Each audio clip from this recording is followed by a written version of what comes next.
या आपके द्वारा स्थापित हो रहा स्टार्टअप जो आपको जॉब सीकर नहीं, जॉब क्रिएटर के रूप में आपको प्रस्तुत करता है, यह भारत की और विकसित भारत की और आत्मनिर्भर भारत की संकल्पना को पूरा करता है, जो प्रधानमंत्री मोदी जी ने देश की आजादी के शताब्दी महोत्सव के लिए भारत के नौजवानों के लिए टारगेट दिया है। और यही हर नागरिक का दायित्व है, अपने अपने क्षेत्र में कार्य करना, उस लक्ष्य को प्राप्त करने की दिशा में कदम बढ़ाना, और उस कदम को आगे बढ़ाने की दिशा में किए जाने वाले जो प्रयास हैं वो अत्यंत महत्वपूर्ण है।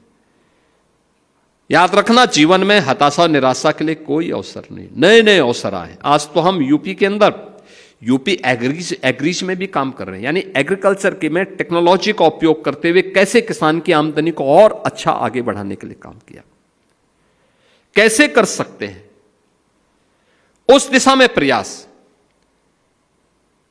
कितना आत्मविश्वास है उस बेटी में जिसने कहा कि मैं 27,000 रुपये अपने दम पे कमाती हूं, अपनी मां का उपचार भी कर रही हूं और साथ साथ घर की व्यवस्था का संचालन भी कर। यह है स्वावलंबन। मुझे लगता है वो 27,000 रुपये कई लाख रुपए पर भारी है, और भारी है। और मैंने इसीलिए कहा, मैंने कहा उसकी मां का उपचार जो भी खर्च होता है पूरा मंगाओ, हम लोग सहायता करेंगे, राज्य की सरकार की तरफ से हम लोग सहयोग करेंगे। आयुष्मान कार्ड है उनके पास, लेकिन आयुष्मान कार्ड का इस वर्ष का पूरा हो गया होगा, पैसा हम देंगे उसको, समस्या नहीं उसकी। लेकिन महत्वपूर्ण यह है कि स्वावलंबन के सामने, किसी के सामने भीख नहीं मांगना है, स्वावलंबन के साथ आगे बढ़ना है, और ये देश की सबसे बड़ी ताकत होती है। उस ताकत को आगे बढ़ाने की दिशा में जो प्रयास हो रहे हैं वो अभिनंदनीय प्रयास है, और इसलिए हताशा निराशा के लिए नहीं। याद रखना, कोई बड़ा उद्यमी जो आज बड़े उद्यमी हैं, एक समय वह भी आपके समान ही एक सामान्य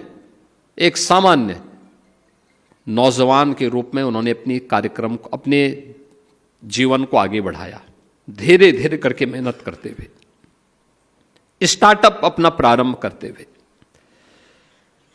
कोई एक ऐसा काम प्रारंभ करते हुए धीरे धीरे करके उन्होंने विस्तार लिया, निर्णय लेने की सामर्थ्य विकसित की और अच्छा करने की सामर्थ्य विकसित की।